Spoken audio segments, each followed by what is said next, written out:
Beatrice is here. Beatrice is here. She was in the room.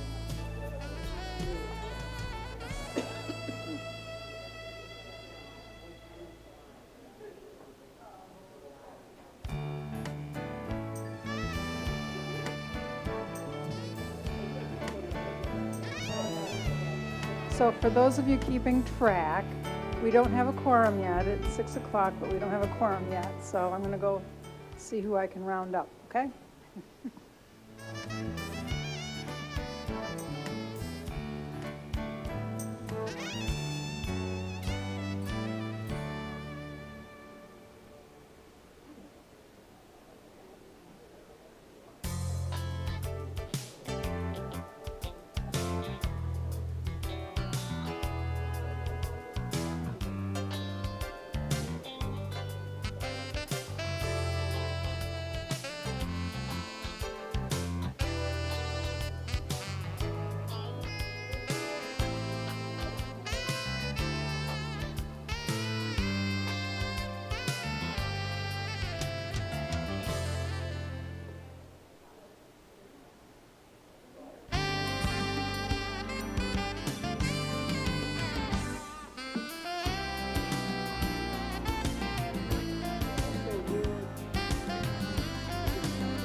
Okay, what's she interested in? Oh,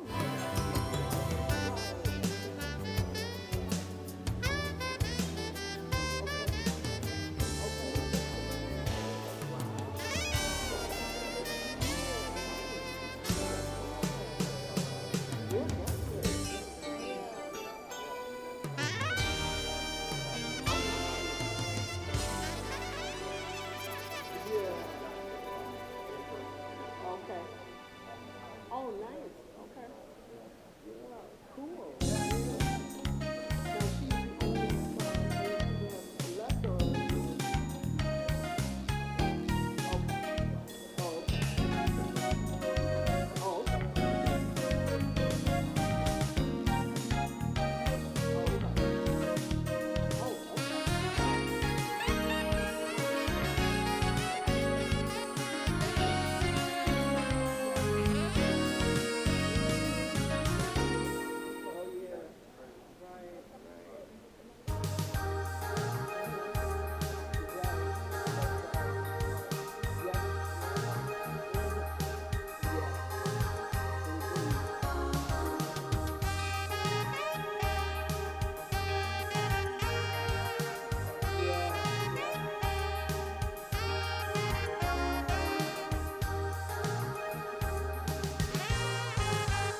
cannot get that word.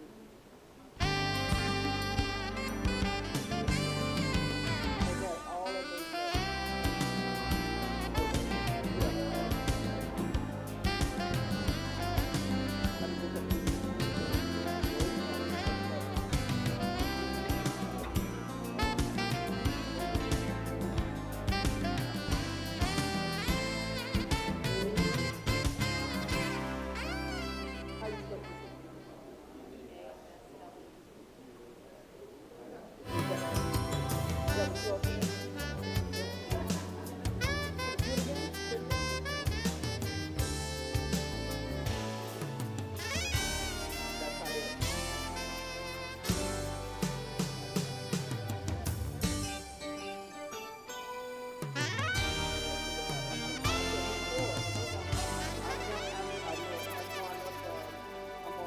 Level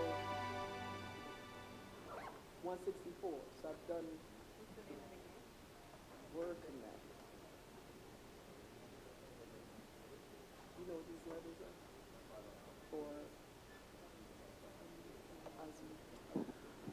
Okay, folks, looks like we have been on it for like 3 days. all the essential participants. Many of you may already know, but Van White is not able to attend tonight, so I'll be chairing, not either as the finance chair or as the VP. Either way, I end up in the chairmanship here. Everton, are you set? Do you want to bring anyone else up to the table, or are you going to? We'll bring everyone up based upon the question that gets presented, how we move forward, because different individuals will be answering different questions, so. Right. Okay, welcome everyone. Thank you all for coming. I know some of us don't have a choice, but many in the audience do, so thank you for attending. Those who have been through our budget process before know. My mic's on. Just closer to it? Okay. Can you hear me all right? Those of you who have been through our budget process before know that we basically walk through the budget section by section and have an opportunity to ask our questions about it. The first three sections are high-level overview, including our revenue projections. I'm going to ask Everton to start off just recapping for us what the actual state budget has produced as a result of the one House bills going forward to the governor and where we stand compared to what was projected. Right. All of that being new to what was put in our budget books weeks and months ago. Yes. So I don't know if you all came prepared with questions. We do have the written questions and responses in the binder in front of you. First thing you might want to do is look for your questions, and to the extent that you have follow-through questions from that, we're just going to go down the line and give each person an opportunity to ask their question. If we do it one question at a time until I'm sure one question will generate other questions from other board members. So we'll just go one question per board member and then cycle back through and do it all over again, okay? Until our questions are exhausted or until I think we're running off the rails. Okay? Everybody comfortable with the ground rules? Okay. Everton, would you lead us off then with a recap of our revenue situation, again, as compared to what you had theorized prior to a state budget? Okay. So good afternoon, Vice President Powell and Commissioners.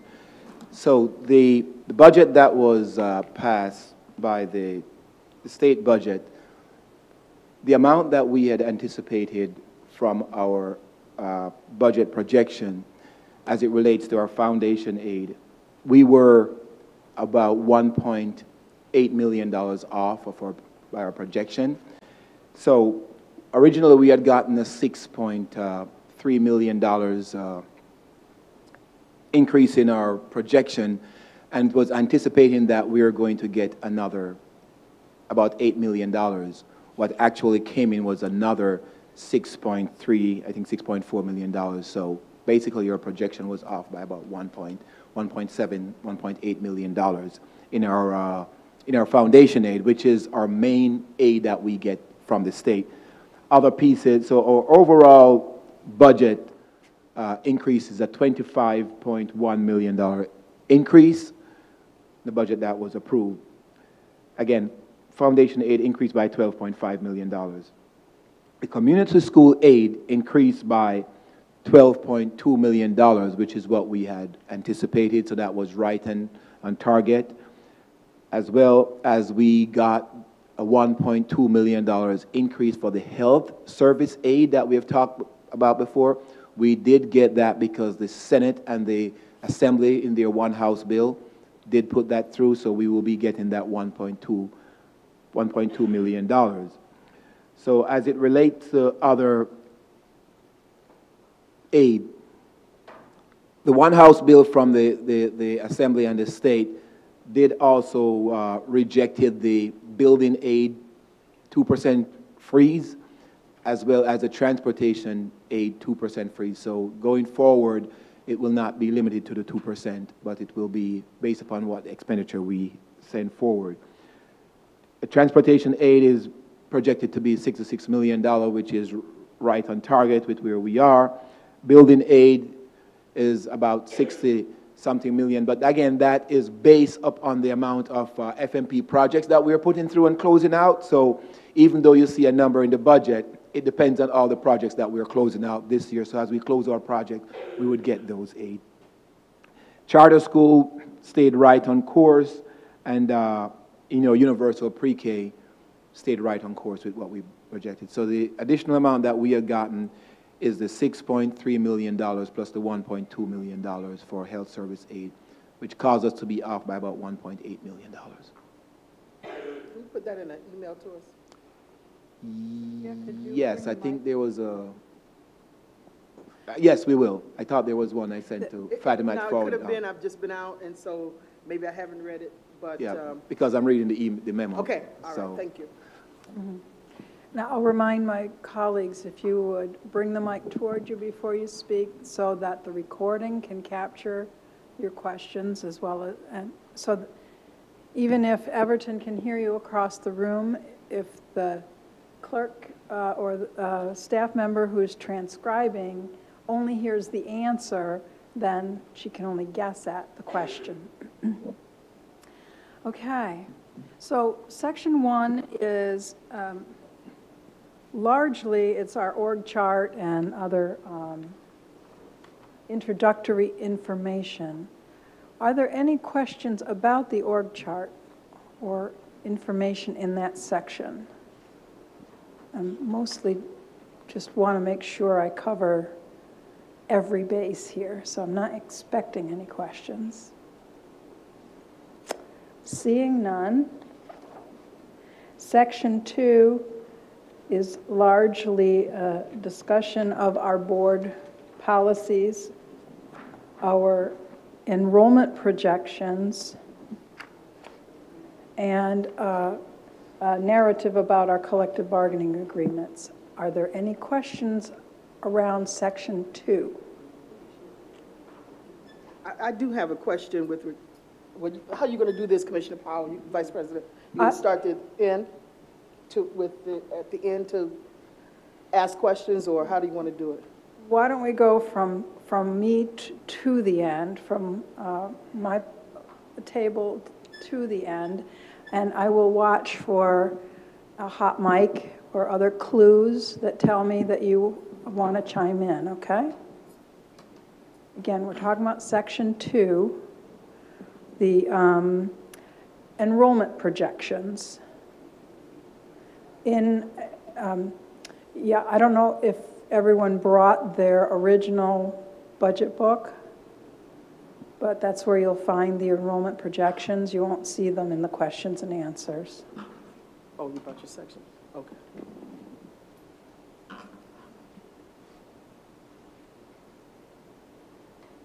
Seeing no questions at this time. Oh, I do have a Oh, you, question. on the enrollment projections? Yes. Please, go ahead, Cynthia. That's why I was trying to figure out which way we were Okay. going. So in terms, looks like when, in terms of enrollment projections, around 10th grade, we tend to have this increase. Is this a result of students from charter schools returning to the district? What is that, why? Good evening. Good evening. Thank you. In some cases, it's charter school trend returns. In other cases, it is move-ins or returns from private or parochials. And in other cases, it's also homeschool students who return. So there's variability in the type of student that returns. And it really is very different at different grade levels. All right, so in the projected for 2018-19, in terms of 10th and 11th graders, tell me what does that tell us? What is that a description of?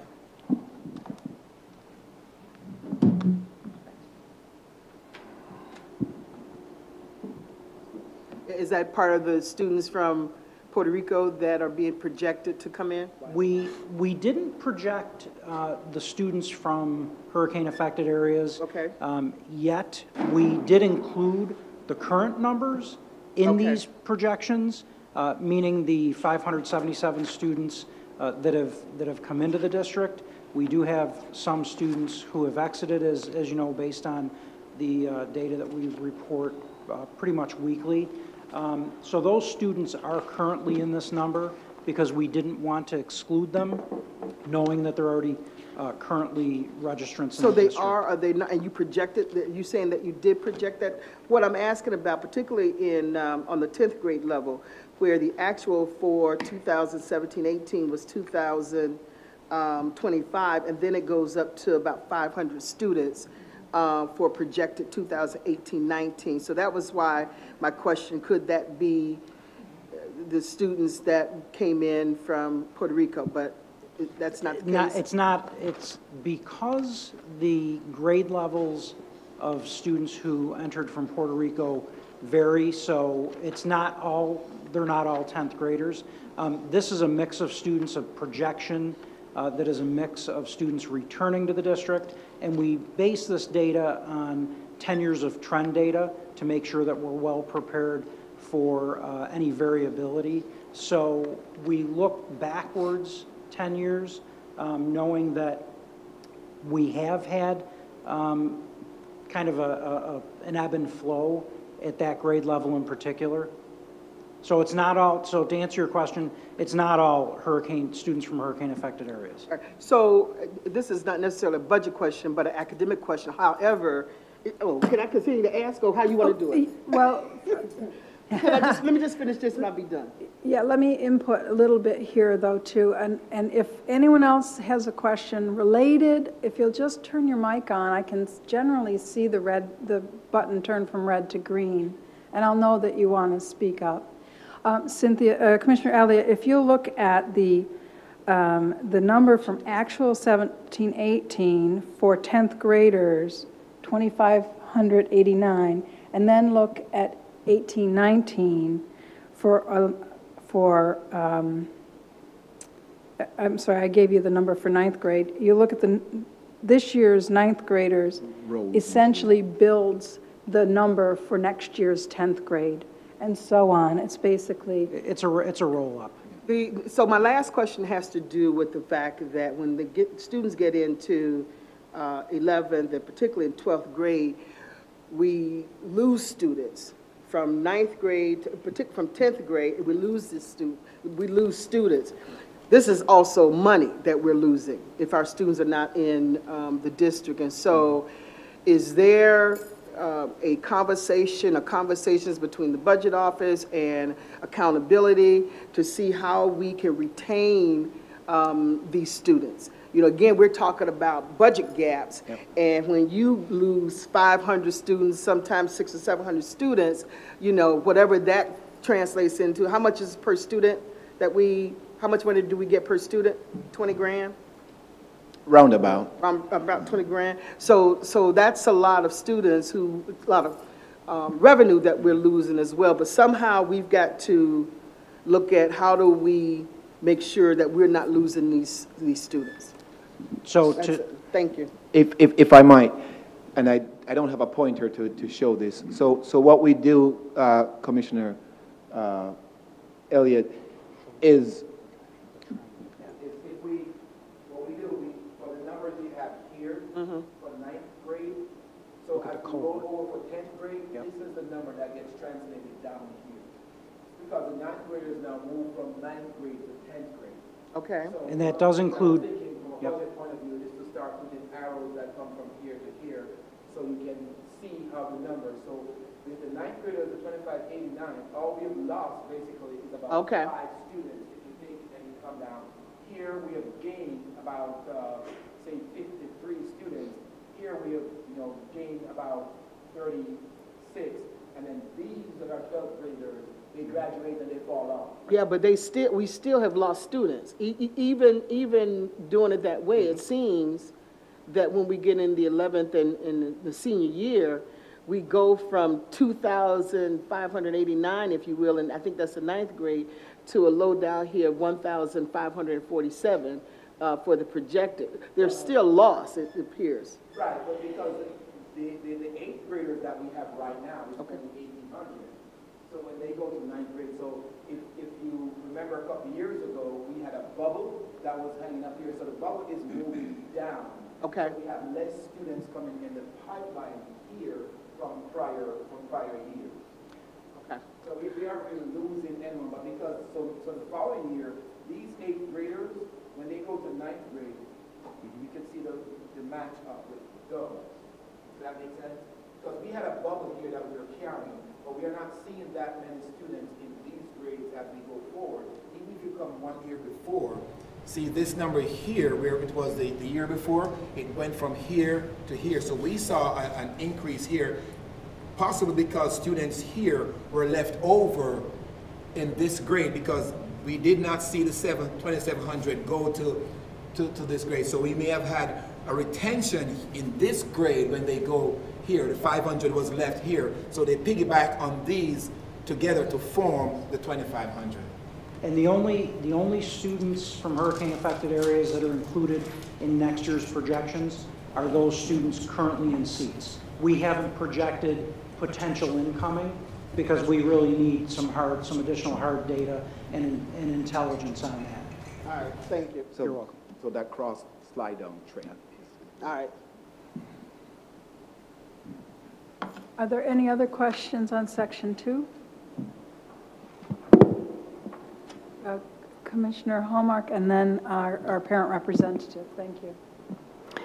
Would just like a reminder of when we have contracts of over $35,000, if you could remind us of the process of how we keep track of that over the course of the year. With the same vendor I'm talking about. Contracts over 35,000? Are you talking about our quarterly reports? That's under 35,000. That's a big point. No, I mean, if you have, like with the same vendor, say it's 20,000, then another time in the same year, another 15, you might go over. Right. Bringing it to Same. board approval, Bring it- is that? No, I think the question is, if we have a contract for $20,000 and then another contract for the same With the vendor. same coming in vendor, yeah. For $20,000 more, how do we keep track for the accumulated amount on the contract? Is that your question? Yeah. Well, we can talk about No, I ours. can't. Okay, so for those type of contracts, Commissioner, all our contracts go through PeopleSoft, our software, and the law department, Adrian Neal, who's our contracts attorney, they receive all requests. So the requests go to Adrian first. The requests for contracts are received by the law department. And they have, and since it goes through PeopleSoft, there's a tickler that goes off if there's a company or an entity that already has a contract. They realize that, okay, this company already has a contract for $20,000. And so if they're requesting an additional contract with the same company over the $35,000 threshold, and then that gets kicked back, that it must go to the board for approval to receive a board resolution. Okay, thanks. Thank you. And then we receive quarterly reports on those Under on contracts. Okay. GC? Hi. One of the elements of the budget policy is to solicit input from a wide variety of people and groups to incorporate into the budget. There were a number of recommendations made by the Community Task Force on School Climate over the course of this past year. Written question, if you want to pull the question up, it was number 18 in the first round. One of the questions that I had was regarding the recommendations that the Community Task Force made. What budget implications would there be for those recommendations? The question was posed to which of the 5 recommendations that the School Task Force recommended, which of those would be implemented in the upcoming budget, and the response was all of them. And once you have it up, we can see exactly what those recommendations were. Idonia. 18. I think Idonia answered that question. Is she here? Idonia answered it, correct. So the more probably comment than question, but I'd like you to elaborate if you would.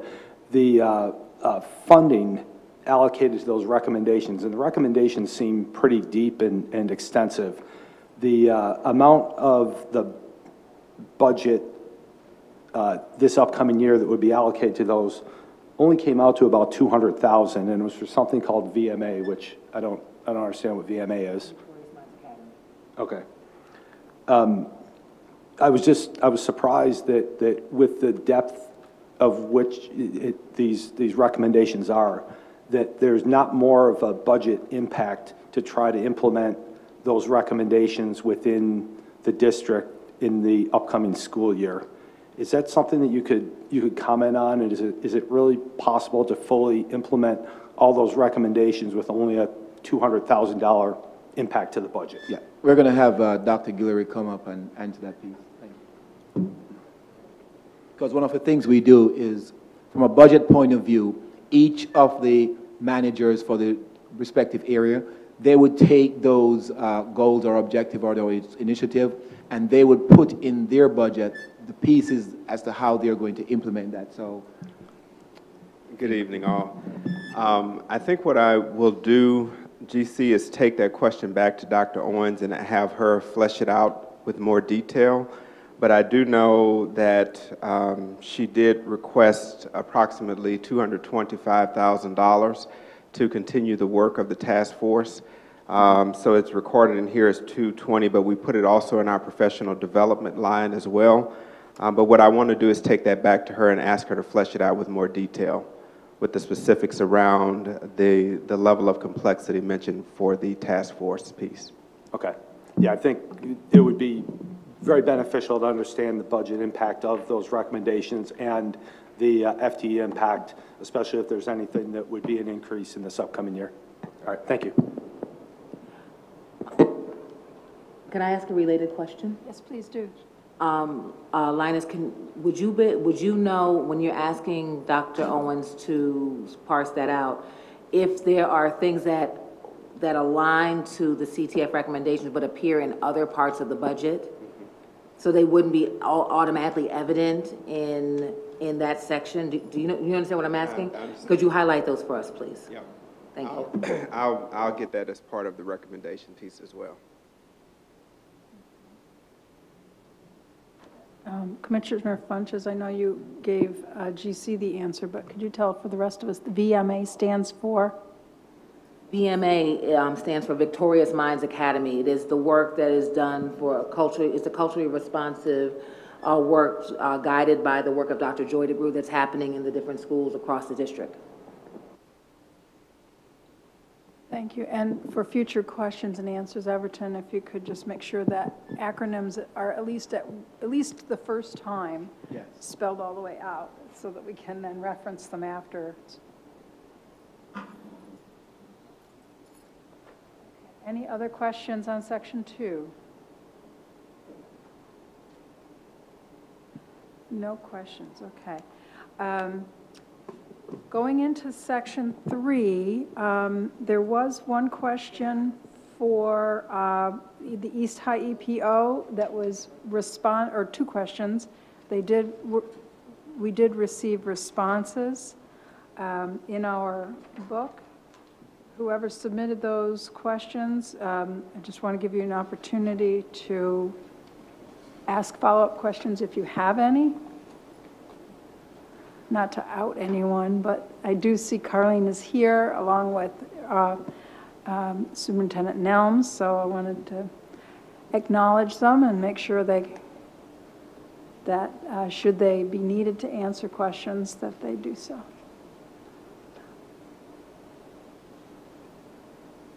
I believe the answer was satisfactory. Okay, please. I do have a lot of Please. questions, but it's like overall budget stuff, so I'm waiting till you finish section by section. But for East, I did have some questions. So there's a section where we're adding more staff to East Lower School when they already get $23 million to operate. So I just kind of wanted to find out what was the rationale for adding those FTEs specifically to East High School Lower. Are you talking about in section 7? I'm going to pull it up, hold on. It might in be in section section 7, yeah. I requested an FTE on all of the positions. Okay, Um, and we can, So East Lower School specifically was something that popped up for me. Well, insofar as the overall revenues and expenses, this is as good an opportunity Yeah, to hear so about yeah. East as any other, yeah. So we have not added any staffing since the first year. We don't plan on adding any additional staff. We have within our budget, we have budget staff that we don't necessarily use until after master schedule is done. So every year, we have a projected staffing number, and we have yet to utilize it. If you go back to that last slide, I don't know who has the clicker there. I'm sorry. The last image that was just shown, the answers.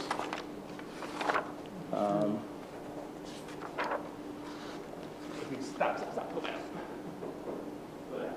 So this section here that refers to the master schedule.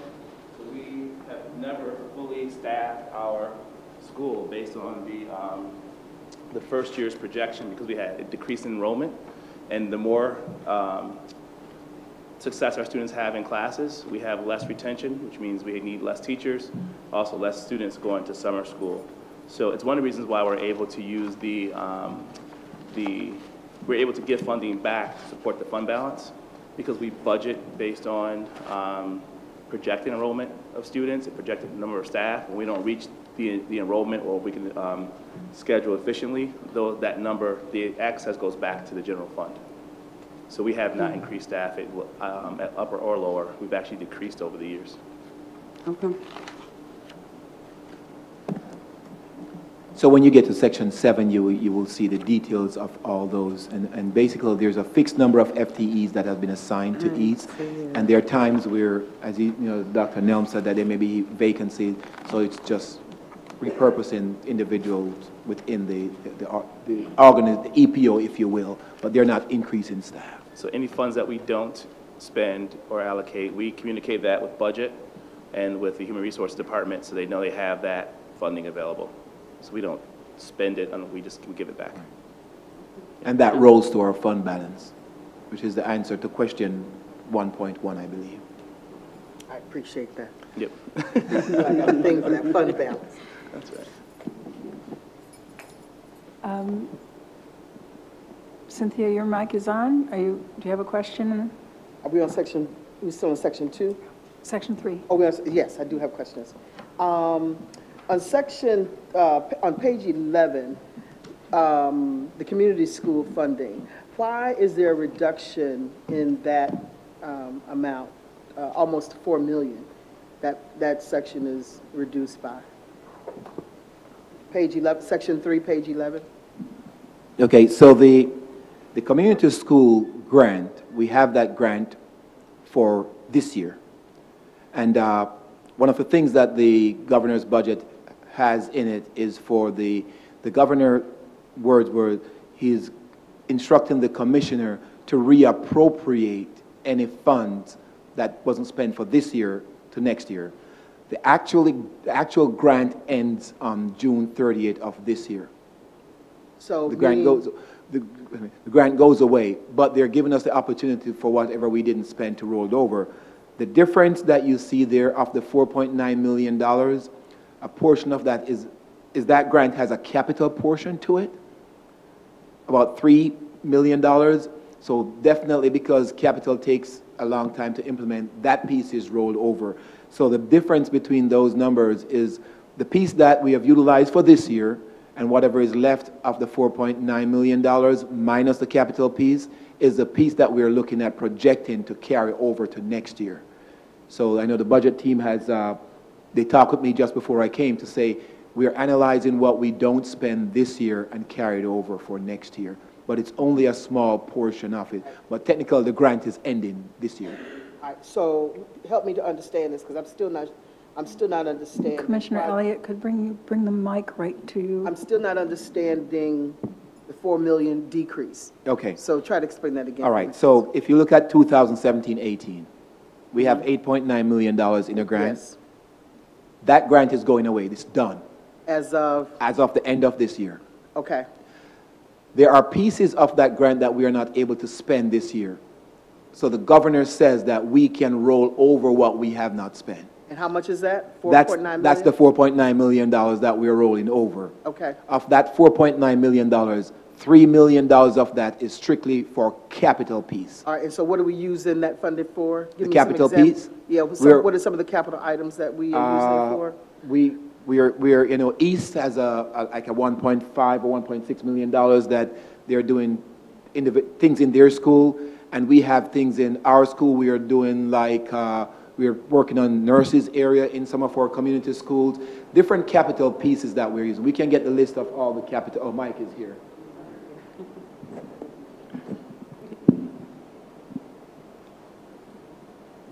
Is that? Yes. My pop said the mic was always hot. Good evening. Yes, we can get a list of all the items that we did under capital through that grant. It's basically nurses' suites, anything that has community access. We have a couple community kitchens that we're putting in, one at 17 and one at 9 school. All those type of items like that would be eligible, would have a community interface, are in that grant. So there's certainly East 17, 41. There's numerous buildings that we're actually doing that work, as well as Monroe. So what we've tried to do is work with our school chiefs, building leadership, certainly our facilities team, to target areas that we either were scheduled to do some work in or that have been elevated by need by the building principals. And the other thing we're trying to do is we would utilize those resources that in areas that may not necessarily be eligible for work within our CIP. Because of the ordinance that kind of follows health and safety and those type of items, sometimes these areas would not be eligible for reimbursement, so it's strategic to use our community money in this regard as opposed to waiting for our CIP. So we've kind of aligned it with our FMP programs at East and Monroe, or we've targeted areas at the different buildings that would kind of align with community access. And in addition to that, just from a state point of view, when they approved this grant, it was a $75 million grant for the whole state. 50 million of that was for operational items, and 25 million of that was for capital items that went throughout the state. And of that, we had received the $8.9 million. $3 million of that was basically for capital piece. So one of the questions we asked them when we went to Lobby Day last year was, we can't implement capital in just 1 year. So they said we will roll that over as our projects go through. So that's a piece of that 4.9 is a capital piece. So just for my own understanding, basically this is a no-cost extension on a grant. Exactly. And so the grant was 8.9, you spent 4, you had 4.9 left. Of the 4.9 you had left, 3.9 is capital only, so you have basically $1 million. Not fully 3.9, but 3 point something about. million, just, you know, about. I mean, roundabouts. Right. So, but basically, the reason it's like that, because this is just a no-cost extension on a grant that ends. Yes. All right, so under the funding for receivership for Monroe and for School 9, no receivership funding is available for that? And does that mean that these schools are no longer under receivership, or does that mean we just don't get the funding, but they still are classified? They're still under receivership, we just don't get any additional funding for those. And that's one of the reasons why we are challenged with the budget, because what we do is we still carry those positions and those initiatives that we've already started pushing through with these schools, we carry them in the general fund, because we believe that the trajectory that we are on, we're not just going to stop because the state doesn't give us the funding, so we carry those. All right. But we don't get any funding, additional funding from the state anymore. Talia, could you scroll back down to that? You passed by the receivership schools, just so that those in the audience can see how much, whoop, yep, you passed it. Whoop, yep. Nope, wrong way. It's on page 11. 11 of 3. When Everton says, it's one of the, whoops, yeah, section 3, page 11. When Everton says, this part of the reason our gap was as big as it is, I want you to take note of the numbers. If you have your budget book in front of you, you'll see that Monroe received $2.9 million in receivership money this year. We're getting no new money, so if we're going to keep those programs going, it's going to cost us almost $3 million. In school number 9, it was $873,000. Again, no new money, but we're going to keep the programs going. I have another question. This is in reference to Title I funding. Title I funding is the most controversial funding in the community. Yes. Because there is suspicion in the community that this funding is not spent appropriately. And so talk about where the $24 million is going. And I understand it's for low-income schools, but if you can, give me some specifics, if you can, about where this funding is going.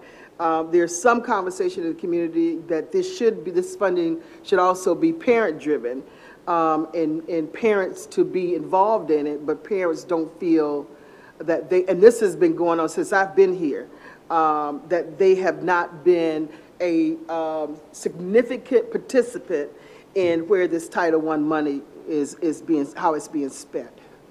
Beth, I'll have Beth come up on top, but from a budget point of view, the dollars are allocated to resources in the school. There are pieces of that after we have funded certain FTEs that goes to the school, and there are certain action that we have taken in prior years that we will no longer be taking because we are pushing the dollars to the school. So, Beth.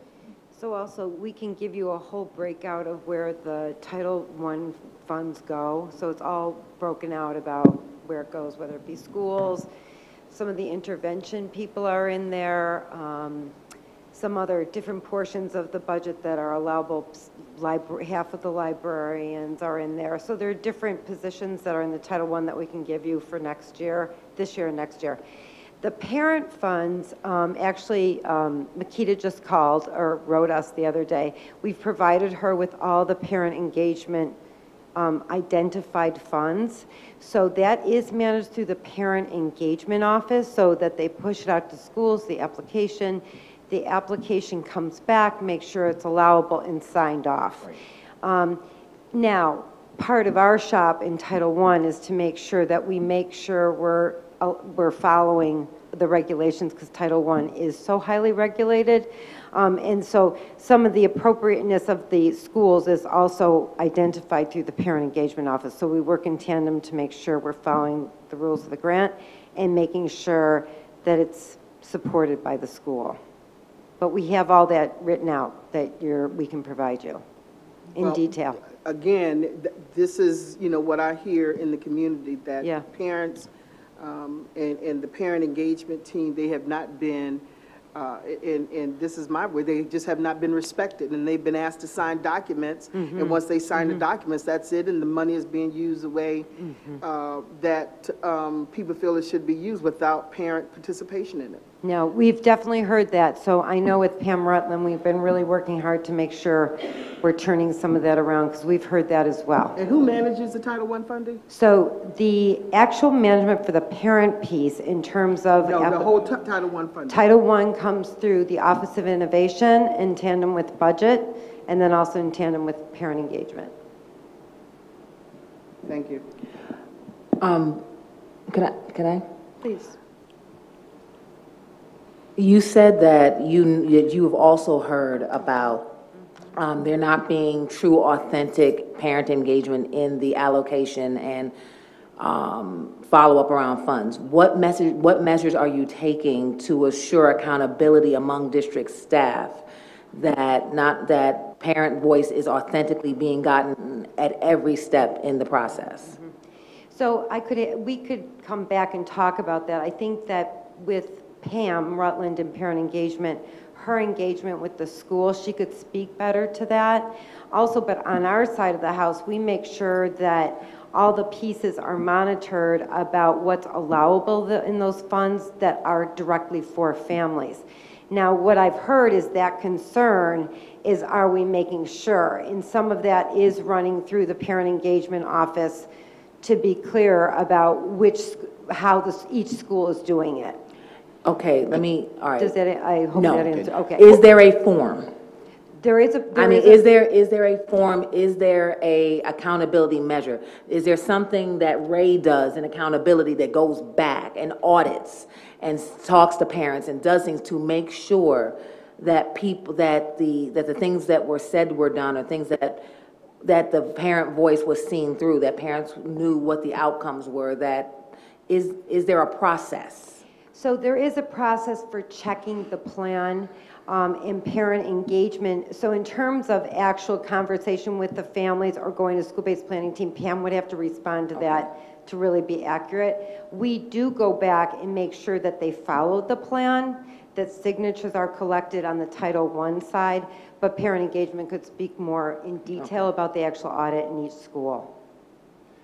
As it relates to the budget for that, one of the things that we've learned this year is we had an event, I think it's called the Picnic in the Park, where that money was, even though it was for all the schools, a decision was made centrally when we had that. So every school was invited. One of the things that we will not be continuing is that program, because we found out that we were out of alignment as it relates to that expenditure. So now we know that from a budget point of view, that money is in the schools, but we are not centrally doing the thing that we did with that event.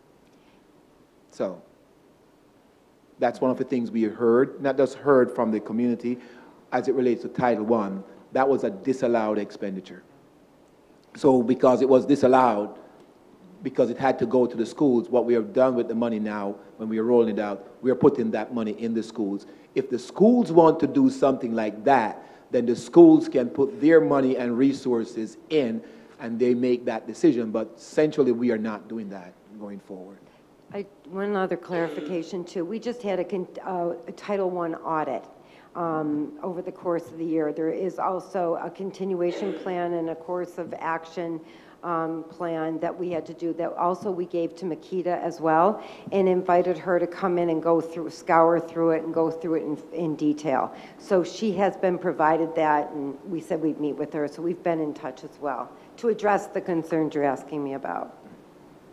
Well, I have a couple of questions, but No, on Title III, but I do want to talk about Title I and PAC in particular and the representation there, because I've heard from many parents that they don't feel welcomed in PAC. And so if this is the group that's representing parents for the entire district, I think there's an issue there that we need to address. And I do know that we have processes in place, but these processes are not working, because any parent can sign off. If I tell them, hey, can you sign off on this form for me, and we're signing off, and they sometimes often sign and they have no clue what they're signing and why. They think that it's maybe a requirement to sign off on something for some food for their meeting or something like that, when in actuality they're signing off for more. So are there things in place being done right now to address welcoming parents through the parent engagement office and also PAC? Anybody here that can answer that? Unrelated No. about parent engagement. Well, Dr. Guillory can respond to the parent engagement. But related to the Title I, again, I just want to say we do have it detailed about what every school has, how it's spent, and all the records, all the plans, who signed off, so on and so forth, how we do audit the funds. So we can provide more detail around that specific part. To give Dr. Guillory a little bit more time to think about his answer, I appreciate that our budget meetings, and this, not only is this your first budget deliberation, but it happens every year, even when we have all experienced board members, is we often get into the discussion about policy versus practice in terms of how money is spent, and those are all really good questions. At some, and they are, and the problems that you're articulating are systemic year after year. I would strongly recommend that the issue be taken up either by ESA or even the audit committee insofar as practices get audited as well as dollars, to identify schools that are essentially bending the rules around parent engagement to suit themselves. Those are all very valid questions, but they do take us a little bit off track of the budget process. And it happens every year, so don't, I don't want anyone to feel self-conscious about that, but I will have to, from time to time, get us back on track, okay? Dr. Guillory? So I think given that explanation, I will hold my response and seek further, provide greater clarity on it. But I do know that the Office of Parent Engagement is working diligently to ensure that parents are feeling welcomed in schools. That's going to be a slow ship to turn, but it needs to be turned expeditiously. But as far as the PAC piece is concerned, we'll continue working with PAC, understanding the bylaws, and I think GC would be the person that can speak more intelligently to that than I can, because he's a member of that group as well and understands that it is a board-sanctioned group that's set up. So understanding the bylaws of who represents or who sits on those groups and those types of things in terms of the membership piece as well. Okay. GC, do you want to give us an overview, or would you confirm or deny the? I guess just in reference to PAC as an organization, as a board-sanctioned group, it does represent all the parents. We have struggled to get a good representative number of people on PAC. We currently have had 6 members. We've recently added a few more, and we're continually trying to develop and recruit. We've been aggressively soliciting help from the district, specifically OPE, to help us get a viable slate of parents that are interested in PAC, and it's something that we've been doing as an ongoing process over the past few years. So it is a group that's open and welcome across the board to any parents that are interested in joining PAC. Can I just add, I actually know some parents that try to join PAC and were told that they needed to interview, and I read the bylaws and that wasn't in the bylaws. So I bring it up, I will bring up the audit reports, but it's something that I'm interested in examining and exploring more because of that feedback that I've gotten from very specific parents. Very good. You had a question on Title III? I do. So when I was going through the budget, one of the questions that I did ask was about Title III funding and the Bilingual Academy, because it wasn't listed anywhere in the actual entire budget book. And then I was told that it was listed under the big picture, which if the funding for Title III funding is supposed to support bilingual and multiple language education, I needed to understand a little bit more about big picture and what that means specifically and why the Bilingual Academy was put under that specific title. And if Title III funding is going to support other things other than bilingual education.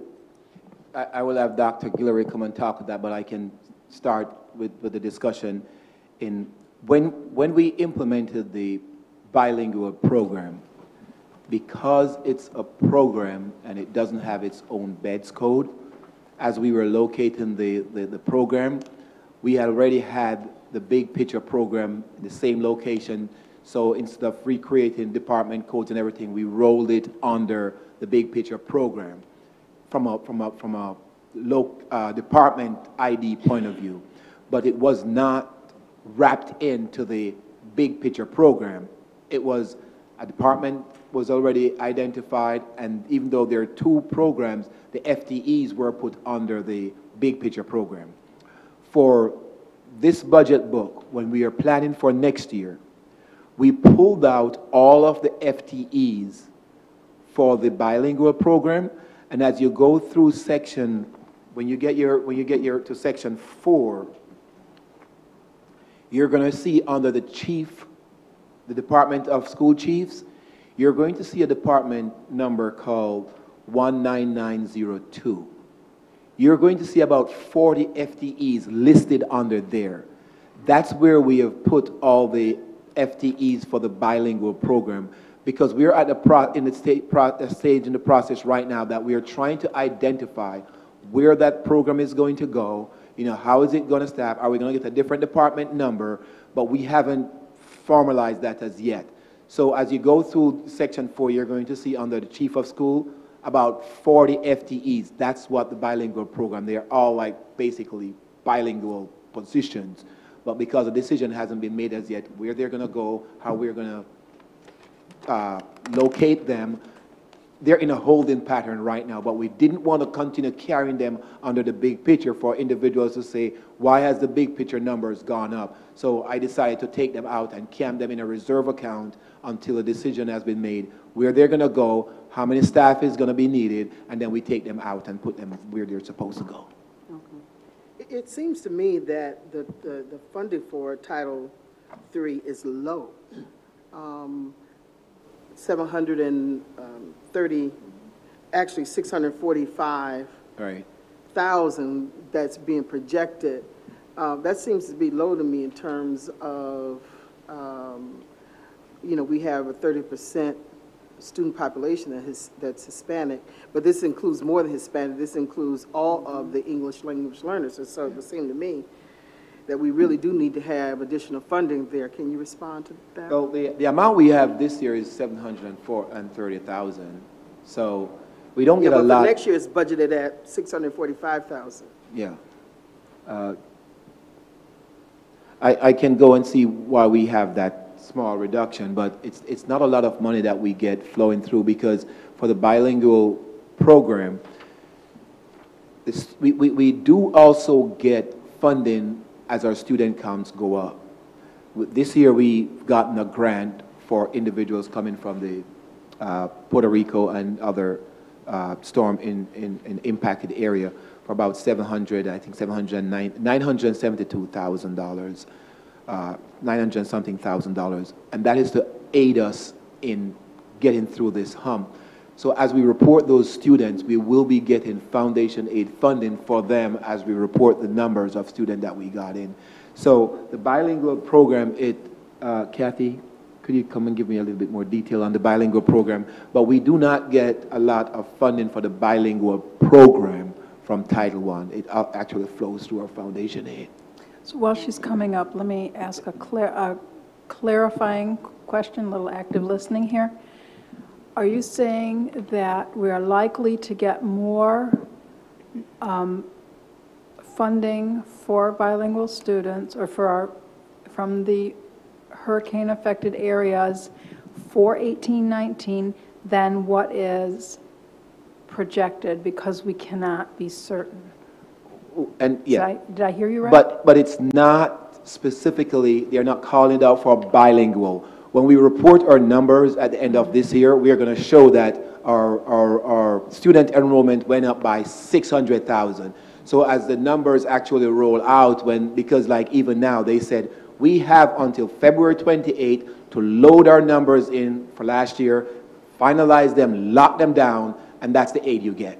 So next year, this time, when we roll our numbers in, even though our aid said that we are projecting to get $434 million for next year, when the actual numbers roll in, depending on how the numbers go, we may get a little bit more because our enrollment numbers have gone up. But when we projected before, if the numbers are not there when they shut it down for last year, they're using last year's number to predict next year. So those students that we have gotten in at this point in time, we did do a projection, and they base upon that projection. So as these numbers get finalized, they're not looking at them as bilingual students. They only know that your enrollment went up, and then you get the aid for them.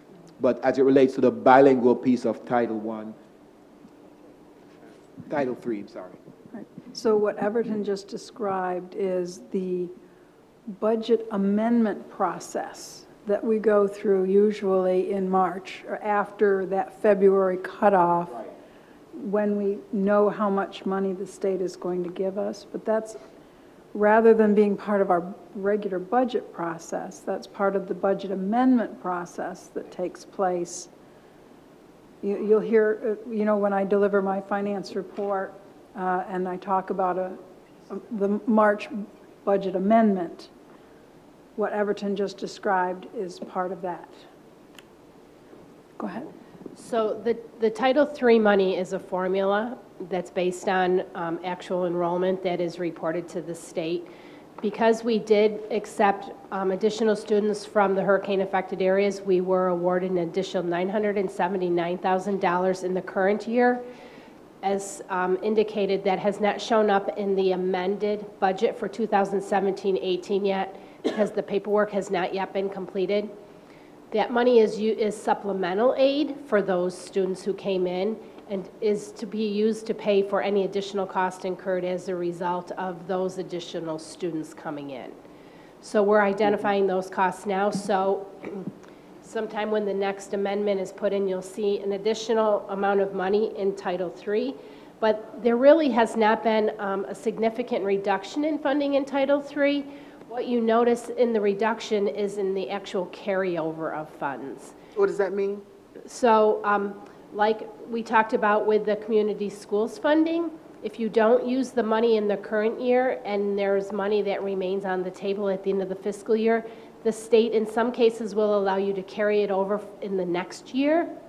So where you see the amended amount, we had about $90,000 left over last year at the end of the year that we were allowed to carry over and use in the current year. Okay. So because of that, we're not going to get that carryover again unless this year we have some left over to carry forward. Okay. So when we project the budget, we project without the carryover because it's not something that you can be guaranteed of. Okay. So I asked specifically about Title III because a few weeks ago I was informed that Buffalo had got a certain amount of money in New York City.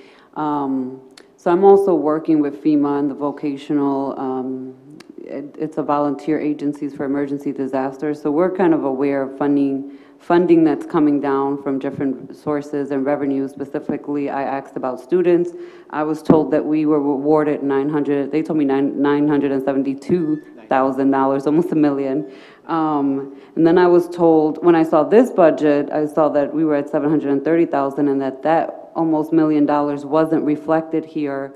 But I was also told internally that that money, the 79,000 was used to get the academy up and running, to hire the teachers for the bilingual academy. And so again, that's why I specifically am asking about that money and where that has been allocated. Right. So, and you're correct. So as we go back, because we have already started incurring the costs. So when we got that award, it is like afterwards, here's some money that you have. So for the bilingual account, we had to start up 4 classrooms. Right. We had to put furnitures in 4 classrooms. We had to staff it up with teachers for these 4 classrooms. So all that money we already incurred. So it's not in addition to the general fund. So what we have gone back and we are looking at what costs did we incur as a result of all these individuals coming that we can now take and recode from our general fund and put it in this,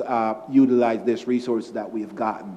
So what we're doing is going through our operation since the summer and say, what are the individual pieces that we have added as a result of all these individuals coming to our district? So one follow-up question on that cost analysis is the principal that's currently on assignment there overseeing that school, is that cost going to be taken out of Title III funding? We haven't decided. I won't name names, but No. I will privately. Yeah, but we haven't decided that as yet. What we are trying to do now is just get all the costs accumulated. Because it's a grant, we have to put an application in, we have to put an FS10 in. So we are trying to see what are all the costs. And we know for the bilingual program, that's a big part of it. We had to paint those classrooms. We have some capital piece that went through. We know, I mean, we were just talking about that just before we came up. Furnitures, there are furnitures that we had purchased for regular use in our district, but because we had to open up these 4 classrooms, we've put furnitures in those classrooms, so we had to go back and purchase furnitures to replace what we've taken. So as we are accumulating those costs, we want to see what those costs come up to be, because we want to make sure we have captured all the costs relating to those students. And if we have added an administrator in a program to run that program, that would be a cost that needs to go into it, because had we not done that, that administrator would be repurposed someplace else. But that administrator may not have the actual requirements or certifications. So why would we pay someone who's not certified in bilingual education out of Title III bilingual funding? Aren't there any regulations or rules against that? And that's what we have to go back and see, and Okay. look at the regulation as it relates to that specific piece, because sometimes, I've seen where the grant may say certain things, but for another piece like this piece that was not planned for, we have to make sure that we are abiding by those pieces. Okay. And you're correct. One of the things that's coming out of this line of questioning is the difference between the federal timeline Right. and our mandated budget timeline. The federal government runs on a whole different calendar than what we have to abide by for the state and specifically local submission requirements. Another example of that would be the Title I school improvement. So the funds this year are $1.4 million. Are we likely to get any school improvement? Have we submitted applications for school improvement grants from through Title I for next year? Again, the timeline that you said, because with this 1.4, we just got that a couple months ago, so they're on a lag. Will we be getting that? It's probably we will be getting something, but that application process is not going to be opened up for a while. So it wouldn't be prudent for us to say we're going to get another 1.4. I remember one year we got 1.3, so it fluctuates. We usually get something. We don't know what the something is. So until the application process opens up, and that's why as we go through, we prudently budget on these competitive grants, because they're competitive. You don't know if you're going to get it and who is going to get it. So we don't want to go ahead and say, oh, we're going to budget $1.4 million and we get nothing. So then we have to let the A fund build up on that. But this grant will carry forward, and we're just starting out on this $1.4 million, so it's going to take another full 7-8 months before the application opens up for the other one for next year. And we have to report it in the year that we get it. Even if you get it late, it still crosses over years. Okay, so just making sure I understand you. Clearly, we can't speculate on grant funding that we haven't received an award for, and that's why there's 0 in that line for this coming year. Yes. But you're saying that some of this year's money could end up carrying over into next year. Could be, and even if you notice the federal fund, they don't end on June 30th. They roll over to August. So all our title fund run from September to August. So you always have this crossing over that that you're doing with the federal. But this year title fund, if you look at it, if we say we have the $24.3 million, that goes up until August, not June. So then at the end of August, if we haven't spent it all, then they may give you the leeway to roll over what you haven't spent, but we don't know what we're going to roll over, so you can't really budget for the rollover until maybe sometime in November you get a note that you can roll over that piece, so that comes in as a windfall if we don't spend it even for summer, because we use a lot of the title to pay for summer school. So, is your question title related? Commissioner Hallmark and then Commissioner Elliott.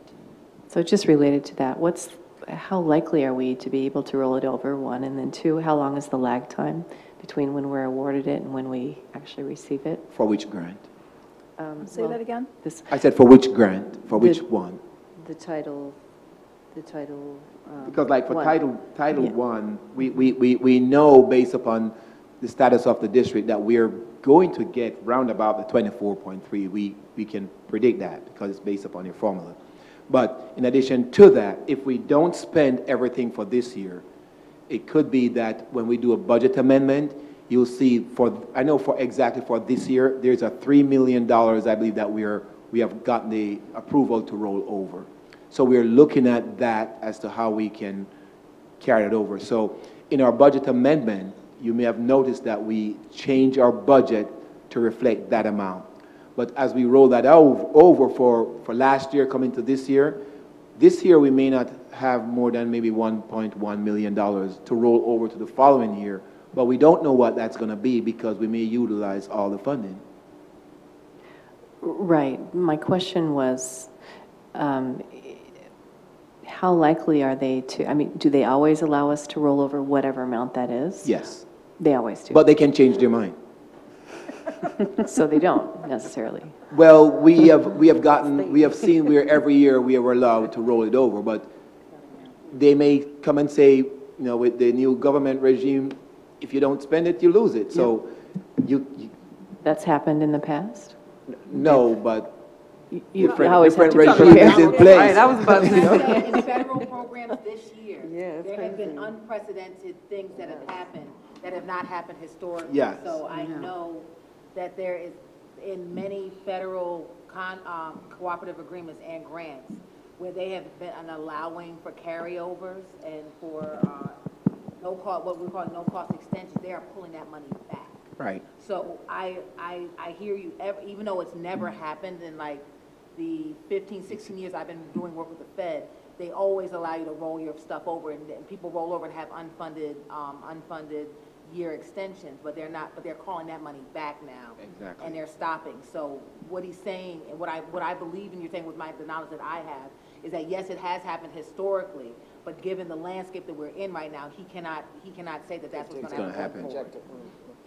And in accounting, there's the principle of conservatism is if you Right. don't know for certain, then you have to act as if the money isn't there, even though history tells us that we can expect these things to change. We can't actually put it in the book, in the budget book. Right, I guess I was just trying to sort of get a Test- sense of test how it out. hopeful.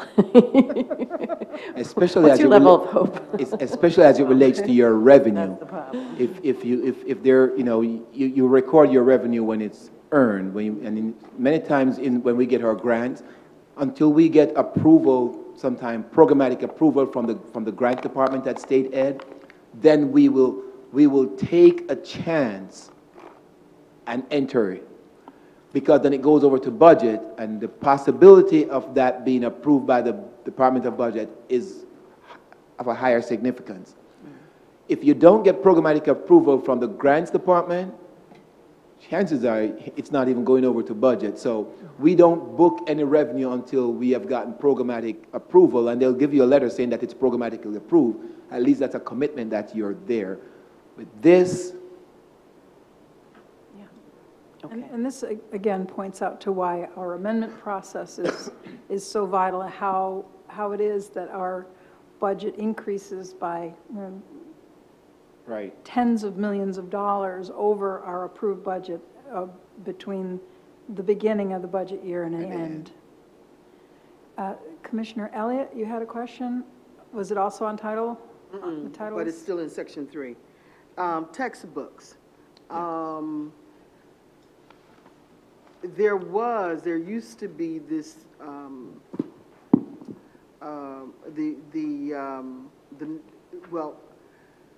we would purchase these textbooks and then they would be in storage. We wouldn't be using them. What's the deal with that now? And that's been that's in the community as well over the years, that we purchased textbooks. I remember when Superintendent Vargas was here over at Wilson High School, they had them just sitting out and nobody took the leadership to distribute those books. So where we are, do we need to be spending money on textbooks? Now, the community would say we do need to be spending money on textbooks, and yet at the same time, we know that we're going digital as well. So what's the deal? Do we have enough funding in here? Do we have too much funding in this textbook line? Kalia, that's page 20. yes. Dr. Guillory, if you could join me. So as it relates to textbooks and the warehouse, one of the things when I became the CFO is I went down into the warehouse to make sure that whatever books we have down there that were out of commission, that we start getting them out. Computer, iPads, and electronic textbook is also under the textbook category. We get textbook aid. So if you go into section 3 on page 20? Page 4, if you look, you will see textbook aid. We get an amount for textbook based upon the number of students that we have. And those students are not just RCSD students. Those students also include charter school students. So based upon numbers that you send in, there's a fixed dollar amount per student for textbooks. So we get that aid. And, you know, the state expects us to spend that money either on sometimes, you know, when we did the Common Core, where we were making copies of Common Core material, that counts as textbooks. Hardcover textbook, electronic textbook, so everything to do with the instructional material that they need for learning in textbook. So we get the aid, and if you notice, the dollar amount is like consistent with what we have there, because we get the aid for it. Yeah. I would note that there's about $10,000 difference between... Yes, I just saw that too.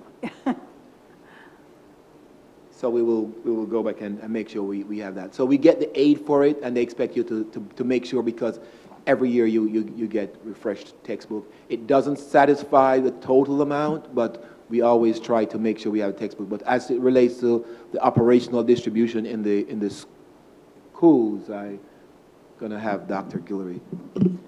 And what the direction that we're taking, Commissioner, is to go in the line of authentic materials for our students.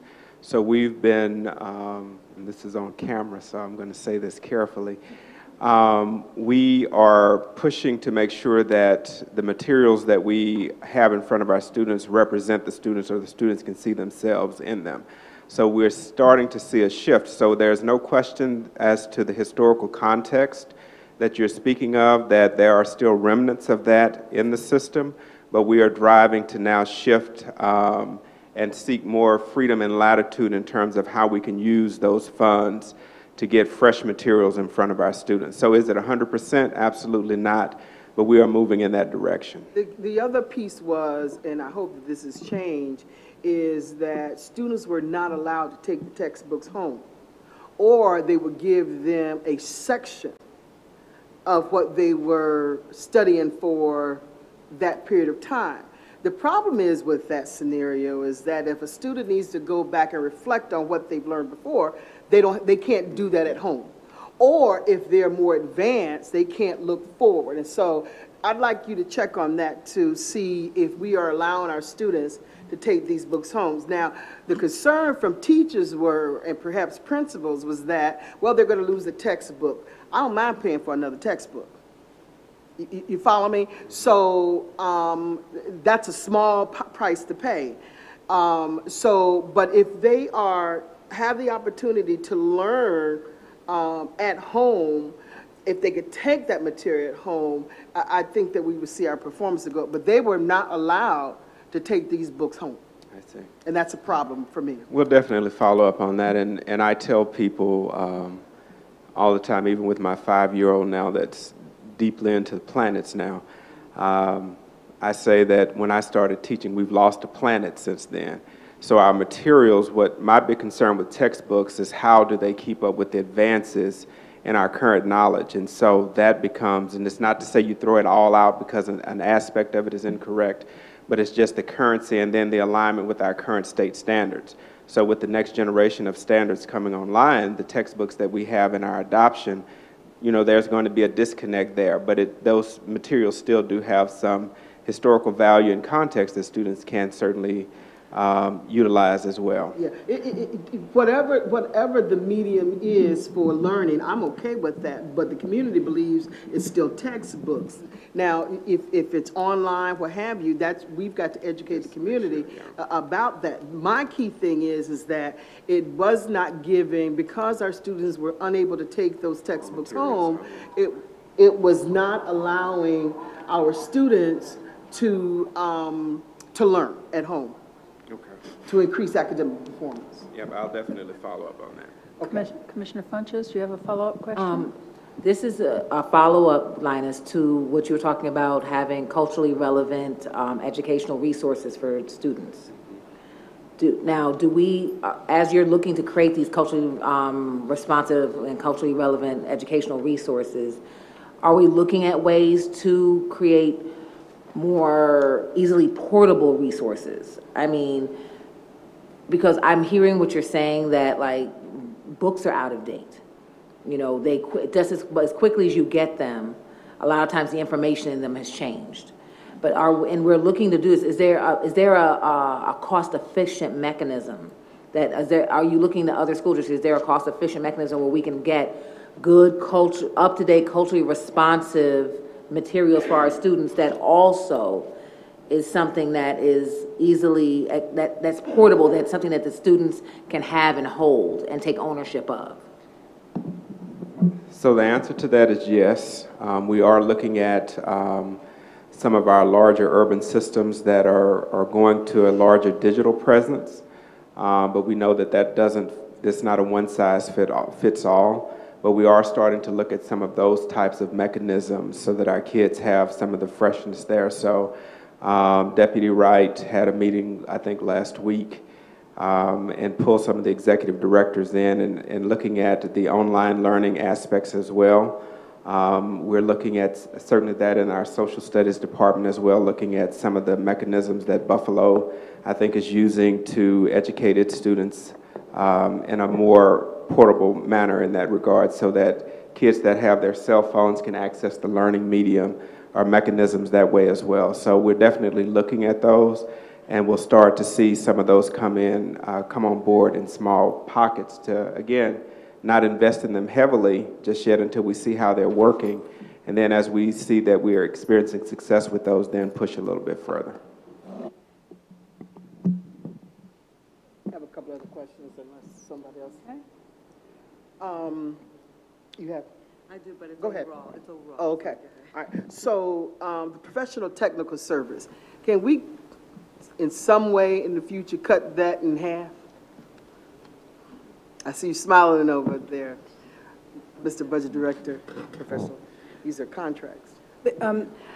Let me at this point just say how I appreciate that the questions so far have reflected the values of the board, that, you know, we often say that the budget is a statement of our values and what we're willing to pay for. And so I appreciate the nature of the questions around textbooks and cultural relevance, and understand that we do have textbook adoption committees that look not only at the content, the standards, the cultural relevance, they also look at whether ebook versions are available as part of the contract that we sign with them. The nitty-gritty of textbook adoptions is something we can, if you have more questions about, we can, again, talk about through ESA has typically been the venue for discussing textbook adoptions in advance of it being presented to the board. So to answer Commissioner Elliott's question. About professional services, Yes. which you don't want to answer. Yes, I can answer that, you know. I know, I'm sure. We can.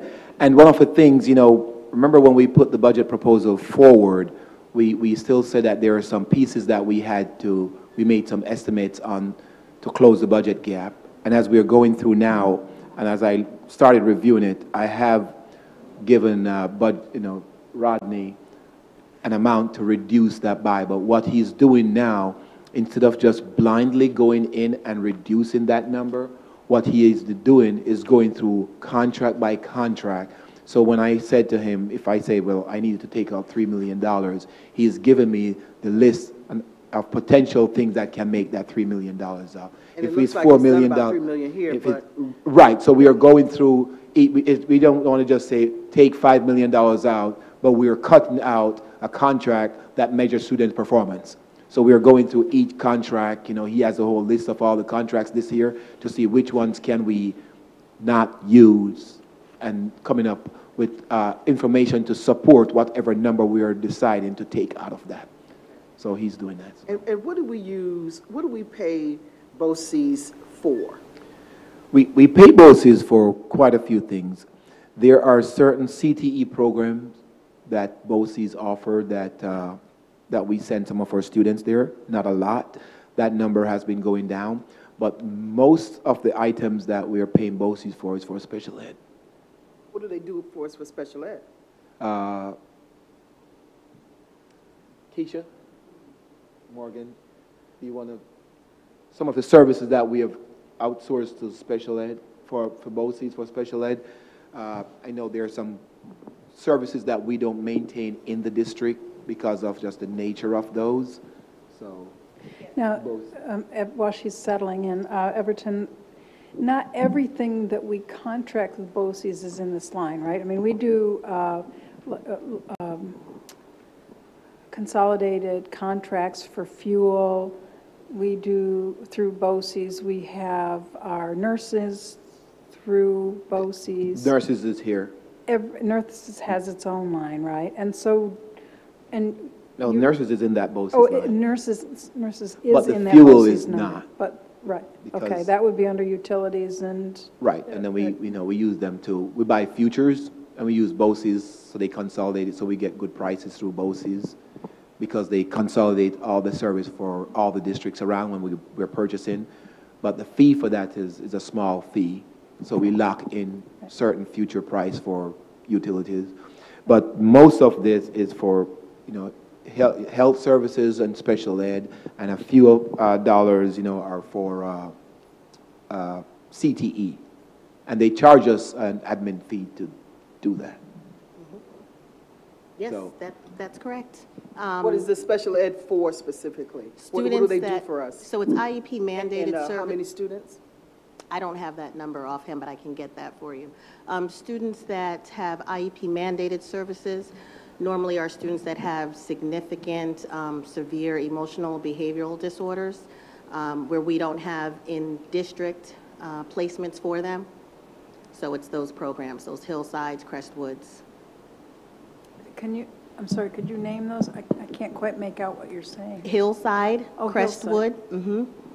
So it's those programs that we can't provide in-house. for our students that have severe emotional behavioral disorders, emotional disabilities. Thank you. Yep. We can get a list of And the then items. just one last question that I have. I'm looking at page 23, not for you, Keisha. I'm looking for on page 23 around our benefits. And I'll just make the statement, I'll be interested in us renegotiating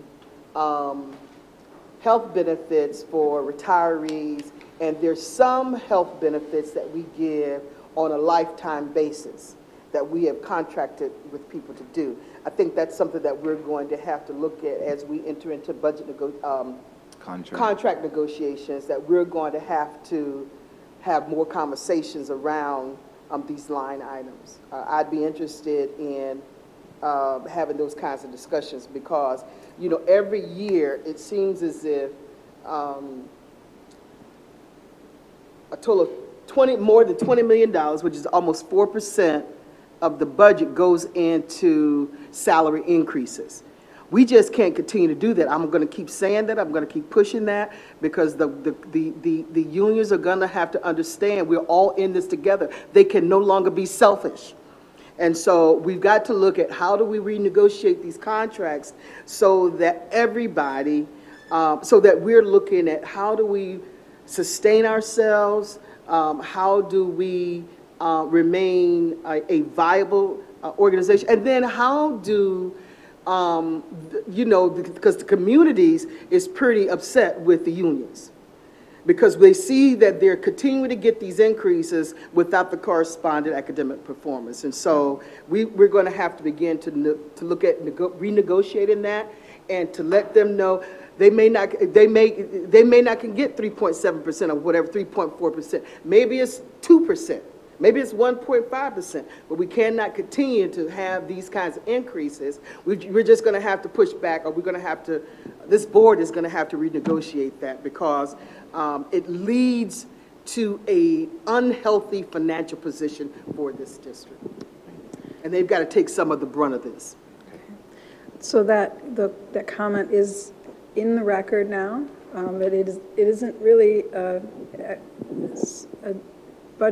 topic we can discuss as a matter of this year's budget, however, because the implications of discussing retirement benefits, we won't feel the results. Not a single one of us will be on the board by the time the district reaps any benefit from such a contract negotiation. Any other questions then in section 3? Did you had an overall question? Yeah. Well, we may be there, and we're only going to section 3 today. Next, which actually makes this a light night. Don't get used to this, folks. But section 4 will be, and 5 will be in our next deliberation section, and that's where everyone who's liaison to a school and feels that their school isn't getting its fair share, you need to have that itemized list ready to ask the whys at our next meeting, okay? As a result of that, normally what we also have in that section 4 is profiles of the schools. I'd like for us to see if we can continue to have those profiles that we normally have had in the past in this section for each school. We do have the number of teachers. No, I'm talking about the academic stuff, Commissioner Powell. Number of students. Yes, it's there. No. Total Did I enrollment. miss? For instance, I just flipped to page 20, section 4, page 26. Student enrollment is 606 this year, projected to be 586. It has the pupil to teacher ratios. I know what she's talking about. She's talking about the accountability numbers. Yes, sir. You're talking about. That's exactly what I'm talking about. With the suspension data? Suspension rates, it has suspension data and all that information. Yes, sir. The thing with that, and we have that, we're putting it together.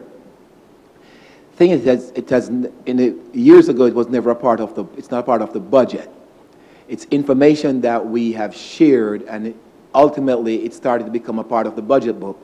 So we find our budget book growing over the years to, now we're up to like almost 700 pages. So as we are looking at it, we have that packet that we will be providing to the board in a separate packet. So we were wanting to see, is that going to continue being a part of the budget book? I think it has to, because this document is an information document. Not only does it provide, just general demographic data in the beginning of this section, but I think that those particular profiles for each school is going to be very helpful for parents who may want to enroll their children in specific schools. I think all of that information, that profile information, is going to be very needful. I'd like to see it in the budget book like we've had it before. Commissioner Elliott, we do still have the profile books by zone that have to be created prior to the school choice enrollment process. And the timing is different. The gathering of that data for publishing in the profiles book has to happen around Thanksgiving time to be published in time to be distributed to families for spring enrollment. I would be more in favor of seeing all four, counting the high schools, profile books added as appendices, rather than... I disagree on that. So maybe I have to get me 4 votes on that, because I just think I just really think it's important that if we have the financial information in here and some of the school profile information, we need to also, in my view, have the accountability piece for each school in here as well. We've done that in the past, and I do think that that's just been viable information to have at hand when you're looking at the financial information. Everton, can you make sure that enough copies of all of the profiles booklets from placement are available for our next meeting? We will get that. Thank you. Just to add to that, it does seem like there are 2 different audiences here. Commissioner Elliott, you mentioned you wanted to have that information for parents. These books, it seems to me, although parents can look it up, are really for the board. So I would suggest that, that information is very, very clear for placement, but most parents don't look through this kind of thing. But as a commissioner, I would like to have that information to be able to look, if we're spending X amount of dollars in a school, I want to know a full picture of what I'm looking at with that school. And that's what I think that Commissioner Elliott is talking about, having accountability measures alongside of budget measures. The other piece of that, let's not insult parents, number one. Number two is, it's not only for parents, but it's for the community at large. And they need to see the profiles of each school. I think we need to have it available. We need to be transparent. And this is the one document, I believe, in which we could do that, where everything will be in one place. So not only for our parents that we've just insulted, but also for the community at large who may look at this, funders who may look at this, local funders, universities may look at this, businesses may look at this. So it is a document not only for parents, but for the community. Other governmental entities will look at this. So I do think that it is important that we have those profiles in this section. Because, and I'm saying this because I'm new, but what I'm understanding of having these 2 documents together gives you a very complete look at a school. What bang are we getting for our buck in every building? Is that accurate? Well, the one thing that it won't give you is, as we do the projection for next year and this year, the profiles that we put in is actually for prior year. Right. So you're looking at that document that is not even current year, but prior year, making decision for future year. But the best predictor of future behavior is past behavior. Right, but so if you look at, say, graduation rate, you're going to see the graduation rate as of last year. But if all right, this is not even going to be a debate, right? No, I'm not. But I'm just saying.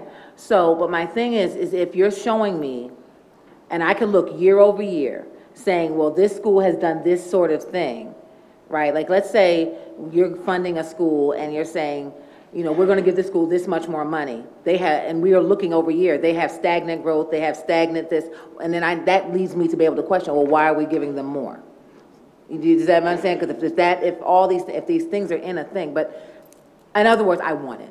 So And we have it, we're going to be providing it. Thank you. So why don't we have the current information, though? Don't answer it. I'll ask it. Yeah, Okay. we don't have it. All right, thank you. Because of our superintendent. Go ahead. Okay, sorry, Everton. I feel really bad because I feel like somebody else should be sitting over there and not necessarily you. So I just want to throw that out there. So a few things. At the first budget meeting, I'm going way back, you talked about expenditure trend analysis and that we've been tracking that, or we started tracking our expenditures in the district, and that wasn't historically done before. Right. So I went down a little rabbit hole between last night and this morning, and I looked at not only our budget this year, but our budget last year and the budget the year before, plus also some of the questions, because this is a new process for me, and I'm not a fan of the questions not being identified by certain commissioners, and it's just kind of random. Like, I want people to know that I'm asking certain questions, but some of the questions that I did ask for this budget, for this first round, were about the FTEs, because I've noticed that in the past, and even in this budget, the FTEs are kind of, they're there, but they're documented as not being filled, so then it doesn't really look like an expenditure, except that once the budget gets passed, these positions start getting filled, and it's almost like we never, ever, ever close the actual gap. Like, we're continuing to spend money that we don't have, and then we go, it's almost like a song and dance, this process. So even this process here with sections 1, 2, 3, and then 4 through 7. So we go through all of this process and procedures, but then as soon as the budget's approved, we're continuing to hire. We're also continuing to hire consultants at $30,000 left and right, where I have no idea where even though it doesn't go to the board, I don't have an idea of where the money's coming from. If we're in a deficit of 51 million this year, where's the money coming from to then go hire a consultant for 30,000? And it was in the DNC yesterday too, that we just hired a brand new consultant for 30,000. And Liz, you asked that question, what the process is. The process is that it never goes through the board. So our superintendent can continue to hire consultants at $30,000 without any accountability back to this actual budget in this process. And that's an issue. That's an issue that I have. So I just want to quote a few things, because I won't get into the whole entire, I wrote paragraphs to myself about some of this stuff. In the budget for this year, we have about 50.61 FTEs that were reported between reading intervention teachers, social workers, which social workers is the lowest, and we talk about restorative justice practices, and we are literally only adding 7.61 social workers, but 28 reading intervention teachers with no idea of how that actually impacts our students or what the outcomes or the, I guess the outcomes are for that. But last year, one of the board members, and I don't know which board member asked this, but one of the board members asked specifically if we had enough areas, in what specific areas are school lacking in funds to support required program staffing levels and support to comply with federal and state regulations. Prepared by all school chiefs, everybody answered that all the schools have been provided with appropriate staffing levels and supports to comply with federal and state regulations based on principal instructional directors and input. But here we are, we're adding like 50.61. So I'm very confused as to how we ever actually closed the budget gap. So I would like to request on the record a trend analysis over the last 5 years, if we have it, of expenditures and also revenue that's coming in. And also, and I don't know if this goes to you or to Harry Kennedy or whoever does these $30,000 contracts, I would like to see how many of those we have this year, how many we had last year, what departments and what are they being utilized for. We also, this year, we talked about the Harvard program. Last year was a program in New York City that was supposed to miraculously change the district as well. So I would like to also specifically ask for, that program was called the New York City Leadership Academy. And I would like a cost analysis of that program in comparison to the Harvard one. Thank you. Okay. That was quite a list of action items, and if you can also supply those to Kalia, if you haven't already, to make sure she can follow through and get action, get a response on all of that for you, okay? All right. Okay. Still on section 3. Questions? Going? Gone. Okay. As we go forward, you have 2 opportunities to ask what you guys never understand the language, but I call them the alibi questions, and it comes from my military background. I apologize. You'll have 2 alibis. One is you can always write out any question and submit it to Kalia on this section, even though that deadline has passed, if something comes to you. Also, in our next deliberation session, I will give everyone an opportunity to ask alibi questions from previous sections, okay? So even though a question may not have occurred to you tonight, and is this a question? So there have been changes that have been that will be made to the budget book. So we are working together with Everton to amend the question and response timeline because we're going to get those updates soon. Everton. One of the things that happened is, if you remember when we convened with how we closed the budget gap, when we gave you the book last time, we had a whole list of items that we were planning on implementing. Actually, we have gone through and loaded those in our budget system. So what we're pulling out today, and we'll do it tomorrow, is to pull out the numbers and see where we are, and we will provide the board, and we gave a timeline by 4 o'clock tomorrow to provide you a document to say, here are the changes that we have made since this budget book was printed, based upon directive that we have gotten from the board and the management, as some of the things that we needed to change and close the budget gap. So we will be providing that to you. We'll also be providing the profile information as well. Mm-hmm. Okay. Okay. But questions are technically due tomorrow at noon for sections 4, 5, and 6. That's round 2. Good. Okay. Now, our next, our meeting schedule is as follows. Our regular monthly Finance Committee meeting is March 15th, and our board meeting on the 22nd. March 15th? April. I'm sorry. April. I'm sorry. I started from the top. I apologize. Our next meeting is tomorrow. It's a public hearing, which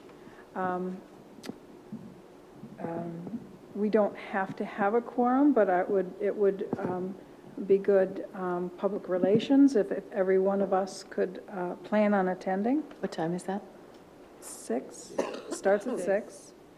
And then, and round 2 questions are due. Then on Friday, the 13th, responses are due from the administration. So in our Friday packet, we should see the answers come back to us. On Wednesday, the 18th, is our next budget deliberation. And then April 19th is our next monthly financial committee meeting. Yes? On the 18th, Wednesday the 18th, is also Eastside designation that night. So Commissioner Sanchez and myself will be getting designated, hopefully.